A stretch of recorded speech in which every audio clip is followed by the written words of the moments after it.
Breaking news po mga kababayan. Itong balitang ito pinasabog po ni Manang Aimee dahil po sa plano nila Tito Soto, nila Ping Lacson at nila Ngagba na palitan ang konstitusyon. Dito po nagwala sila Tito Soto at Mig Subiri dahil sa video na ito pinadidelete po ng minority.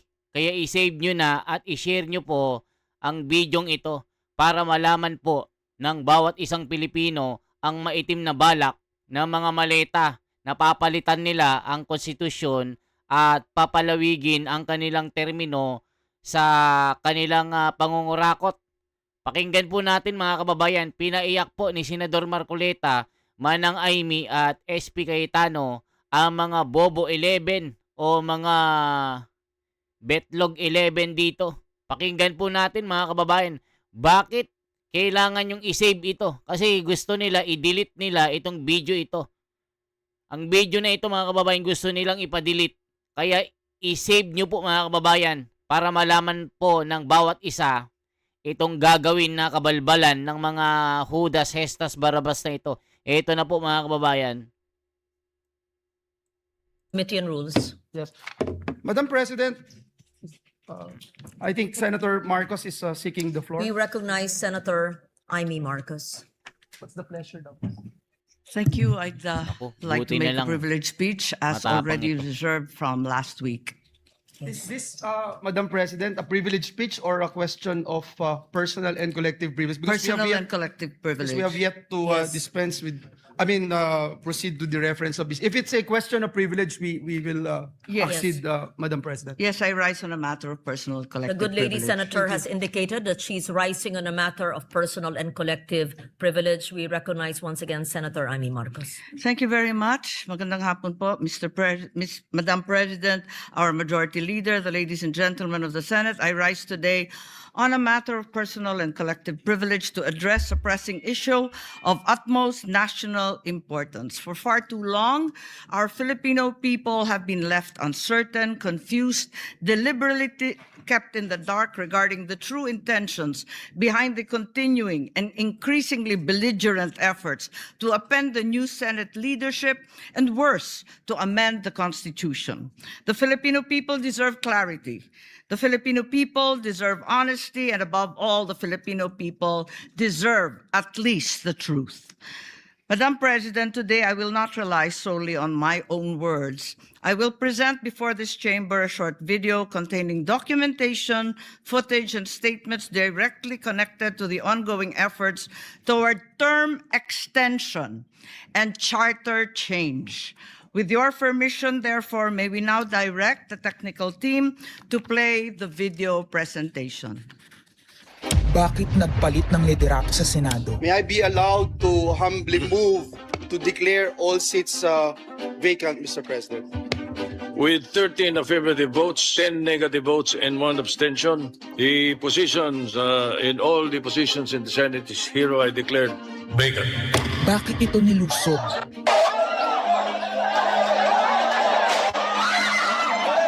Bakit patuloy ang pananakot? Talagang garapalan, obvious na obvious, iniisa-isa ang majority.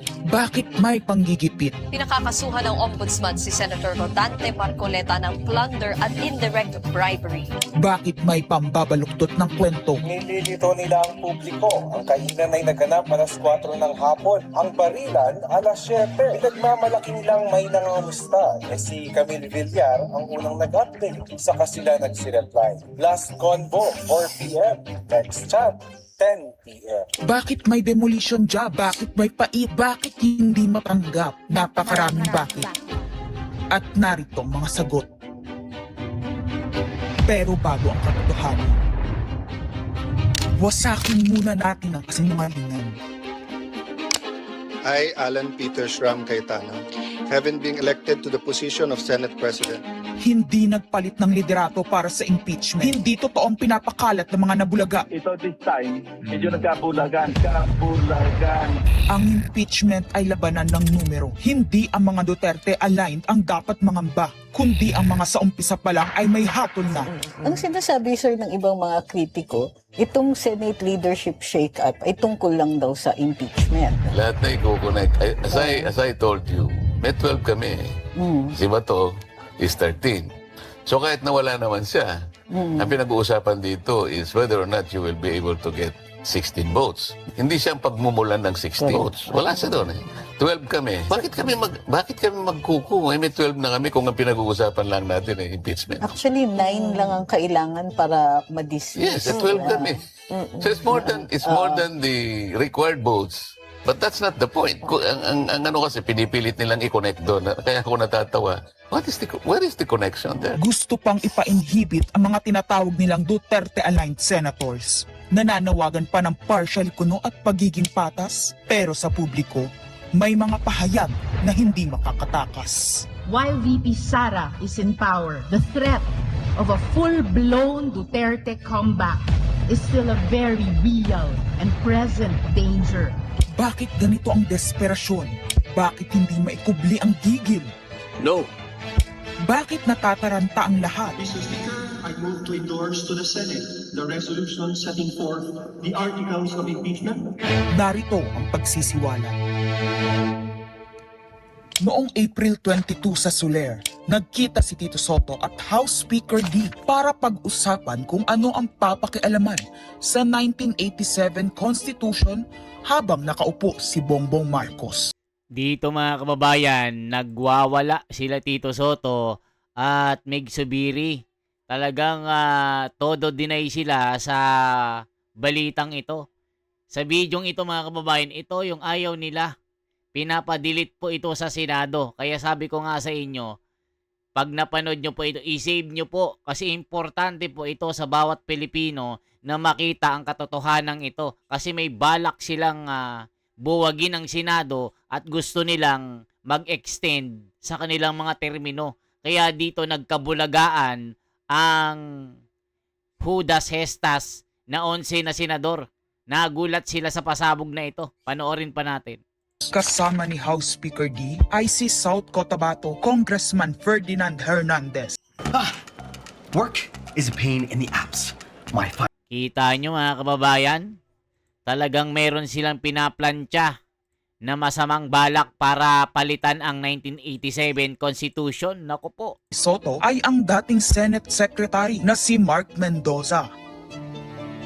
Konas ang gusto nilang mode ng charter change. Muling isinusulong sa Kamara ang charter change o pag-amyenda sa konstitusyon sa pamamagitan ng Constitutional Convention. Is something big brewing inside the government to claims of a possible no-election scenario. Ang pag-aamyenda ng konstitusyon sa pamamagitan ng Constituent Assembly. At para makakuha ng suporta sa Senado at sa Kongreso, ito dapat ang mga nilalaman. Dapat ma-extend ang termino ng mga senador at congressmen na mawawala na sa pwesto by 2028. Ang eleksyon sa bawat senador ay magiging by region. Nagdiskusyon sila kung 2 o 3 senador per region. Kinompute nila kung mayroong 18 regions, nasa 36 o 54 ang magiging senador. Lumutang din ang usapang para hindi makaporma si Inday Sara sa 2028, gawing 50 years old ang edad ng pwedeng tumakbo. Pero nagpanukala rin si Soto na pwedeng gawing 35 years old para kay Vico Soto. Dahil ipagmamayabang niyang kayang talunin ito si Inday Sara. Meron ako idadagdag maganda, Pinky. Ibaba natin ang edad ng presidente to 35. Magagaling ng bata ngayon eh. Magagaling eh. Ibigay na natin sa mga kabataan na pagpatakbo nitong bansa. Baka puro matino pa mailagay natin. Baka sabihin nila, Senator Soto, this is to siguro allow your nephew, ba, si Vico, na tumakbo. Sabi ko na maging qualify. Sabi ko na mag-iisip sila ng gano'n, hindi ko naisip si Vico Rune. Ang impormasyong ito ay mula mismo sa kasama sa meeting. Kasama din nila ay isang congressman, isang gobernador, isang retired military officer, isang dating may mataas na katungkulan, at 5 mula sa private at business sector. Kaya ba binaliwala ang panawagan ng taong bayan? Kaya ba binaliwala ang paalala ng Iglesia ni Cristo? Hindi po nagbabago ang bilin ng Iglesia ni Cristo, Nelson, na ang Iglesia ni Cristo po ay tutol sa impeachment. Kaya ba nagtatapang-tapangan ang mga umaastang bida sa ginagawa nilang tunay na drama? Kaya ba nila sinasabing hindi sila natatakot sa eleksyon ay dahil alam nilang walang eleksyon na magaganap Hindi po kami natatakot sa susunod na eleksyon. at ang boto sa impeachment ay refleksyon ng boto sa pagsira sa 1987 Constitution. Pabor ang karamihan sa mga pagbabago sa saligang batas, lalo na sa usaping ekonomiya. Mga kababayan, ang kakapal ng mukha, ano? Ang papangit na nga ng performance, ang papangit na nga ng mga resulta ng kanilang trabaho, may balak pa sila na mag-extend sa kanilang mga termino, mga hestas barabas sa mga ito. Kaya dito mga kababayan, na bulgar ang masama nilang balak, sisirain nila ang 1987 Constitution. Kaya dito nagwala ang minority. Talagang todo deny sila mga kababayan ko dahil na bulgar ang kanilang plano. Ngunit kung papakialaman ng iilan ang konstitusyon para maghari-harian at para sa pansariling kapakinabangan, makapwesto ng matagal o mailuklok ang kamag-anak, humanda kayo sa galit ng bayan. Ang pagpapalit ng liderato sa Senado ay hindi kakaiba. Ito ay nakabase sa prioridad at gusto ng mga senador. Bumabahana ng ebidensya laban kina Bongbong Marcos, Liza Marcos, Sandro Marcos at Marvin Romualdez. Kailangan ng may bayag sa Blue Ribbon Committee. Ipinangako na sa mga korap na mambabatas ang perang malilikom sa 2027. 2028 national budget. Dapat pigilan. 2028. Alam natin, that's the election budget. And it was assured to the congressman, this will also be the CONAS budget. Nagiging isa ng malaking sindikato ang pamahalaan. Sinusuportahan ito ng mga dating kalaban, mga tinulungang manalo noong nakaraang eleksyon, mga may galit sa nagdaang administrasyon. Lahat sila kasama ng pinakamalaking troll farms at ilang bahagi ng mainstream media ay pinagagana ng dalawang bagay. Pera galing sa korupsyon, galit sa mga Duterte. Mahalaga ang liderato ng Senado para sa mga korap at nakasandal sa mga buwaya ng kapangyarihan. Ngunit mas mahalaga ito sa mga naninindigan na ang Senado ay bantayog ng konstitusyon na hindi dapat tinatakot, sinusuhulan at iniipit upang maging tau-tauhan. Maaaring hati ngayon ang Senado. Maaaring kanya-kanyang bersyon ng kwento. Wala nang pakialam kung ano ang totoo. Isa itong indikasyon na gumagana ang demokrasya. Kailangan lang maalala ng bawat senador na kahit sila ay may kapangyarihan, hindi dapat nila malimutan magpakatao. Sa kabila ng lahat ng problema, pinakamababang halaga ng piso sa kasaysayan, mataas na bilihin at gasolina, kawalan ng trabaho, halos wala nang makain, nagpapakamatay na mga magsasaka. Ang inuuna ay politika, impeachment at kung ano-anong propaganda para mabalik ang kontrol sa Senado ng mga nangako na maisakatuparan ang pagpapahaba ng panahon sa kapangyarihan. Kung magde-deny yung mga nandoon sa meeting na yon at pabubulaanan yung aking sinabi, then sasabihin ko kung sino ang nagsiwalat sa amin. Kasi magugulantang ang buong bansa pag siniwalat ko kung sino yung nagsabi sa amin.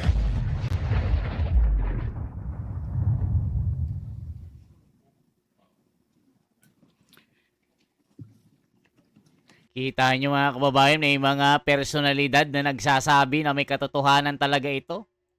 Impeachment, no elections, term extension. Ito ang inaatupag ng ilang mambabatas na nagiging mambubutas ng sikmura ng taong bayan. Inuuna ito kesa gutom, trabaho, kalusugan, kabuhayan. Gusto nilang pahabain ang paghihirap ng Pilipino, gusto ata nilang gumapang ang bayan sa dusa, gaya ng paggapang ng mga buwaya sa kaban ng bayan at konstitusyon. Ginoong Pangulo, Ginang Pangulo, hindi ko inaakalang aabot sa punto ng buhay ko na ako, isang Marcos, magtatanggol ng 1987 Constitution, isang saligang batas na isinulat laban sa aming pamilya. Pero sa huling pagbisita ko sa libingan ng mga bayani sa puntod ng aking ama, pinaalala ako ng mga katagang nakasulat sa kanyang himlayan, Pilipino. At bilang Pilipino, bilang isang lingkod bayan, bilang isang kaisa-isang anak ni Ferdinand Marcos na may lakas ng loob na tumindig para sa ating bansa, dapat protektahan natin ang saligang batas ng Pilipinas. Nitong mga nakaraang linggo, hindi lang ako basta Pilipino, hindi lang ako basta senador. Naging reporter pa at vlogger dahil walang mag-cover sa totoong nangyayari. Pero napakaraming nagko-cover up sa mga korap na politiko. Kung meron nakakaalam sa galit ng bayan pagdating sa pagpapahaba ng poder sa kapangyarihan, nasa unahan na ako ng listahan. Hindi ako makakapayag na walang maisabuhay sa mga aral ng kasaysayan.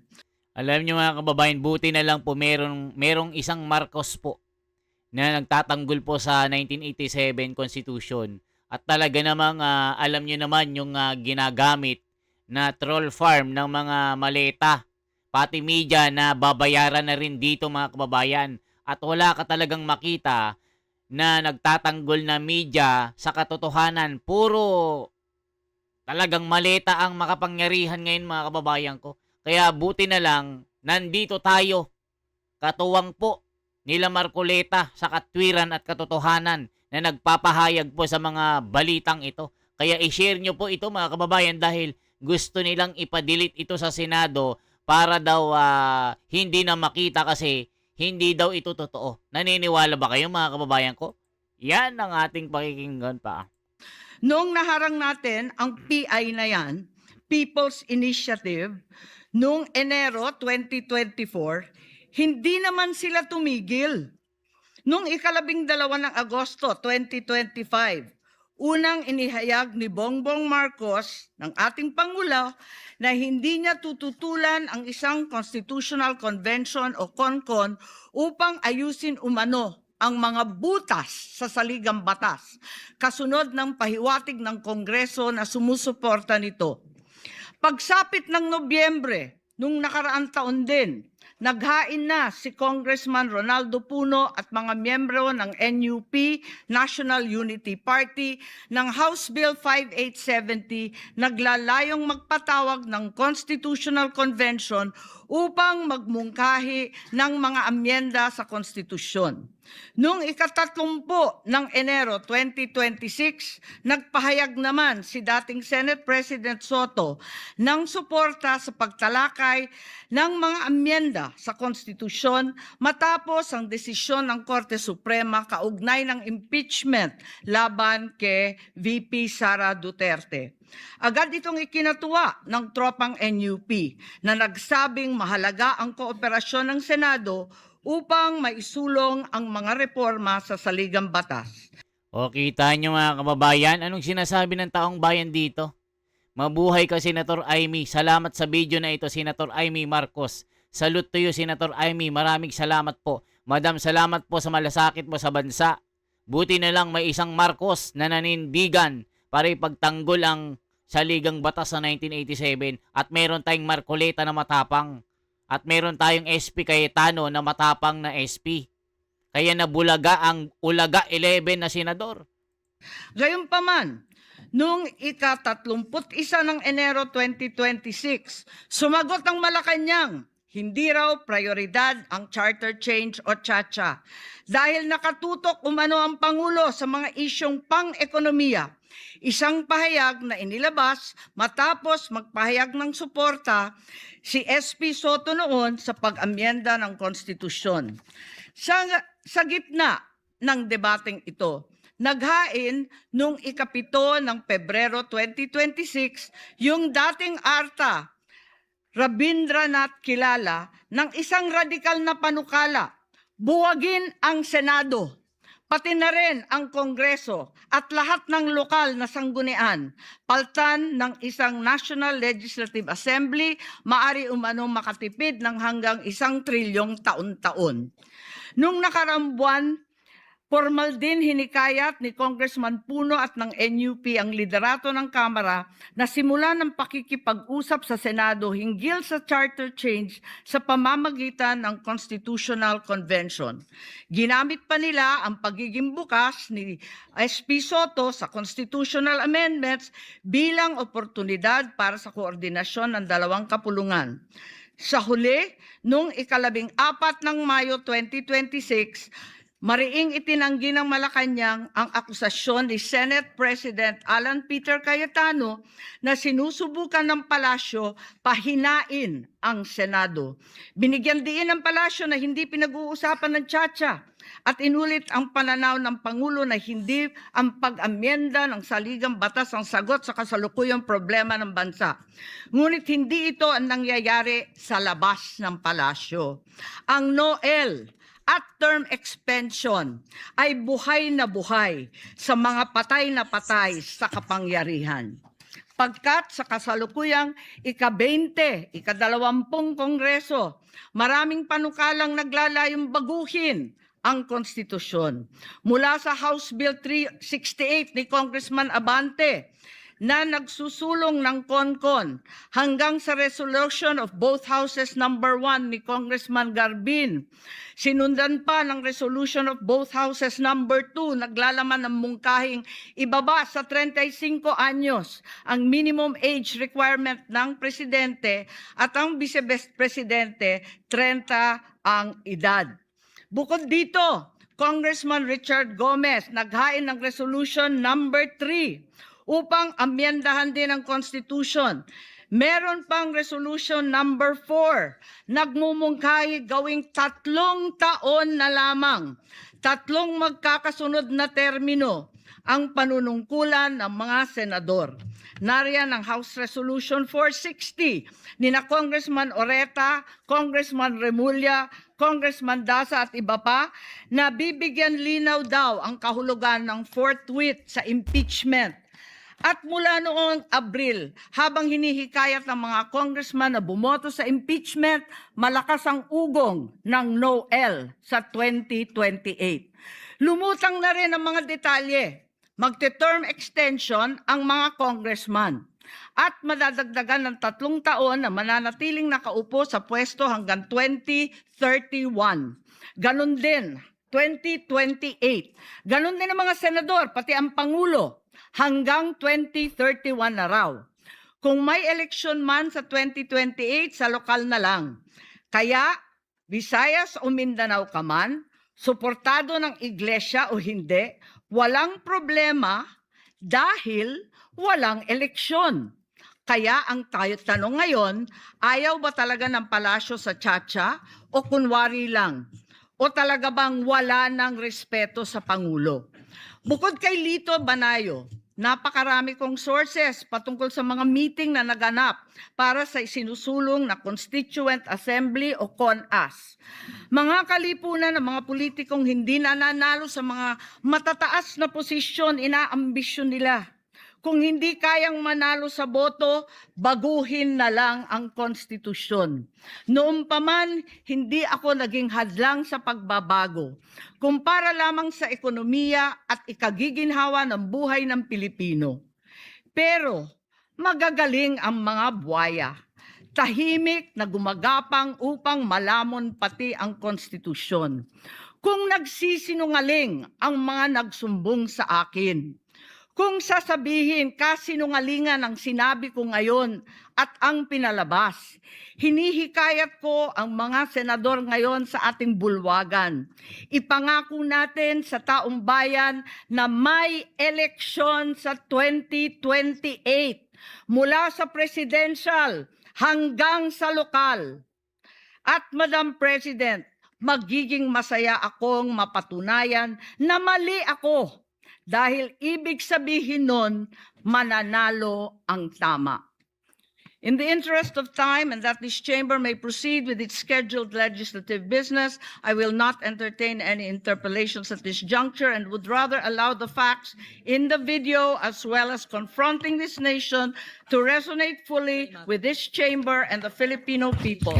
I urge this body to look deeply into what we have witnessed today, act with vigilance, courage, and fidelity to the Constitution we swore to defend. Ayan mga kababayan ko. Kaya magkomento kayo mga kababayan. Kailangan nyo pong isave po yung video na ito para malaman po ng bawat isang Pilipino na naniniwala po sa katwiran at katarungan. Okay po, salamat. Ako si The Wonders Philippines. Isang like, isang share po at isang subscribe. Salamat po.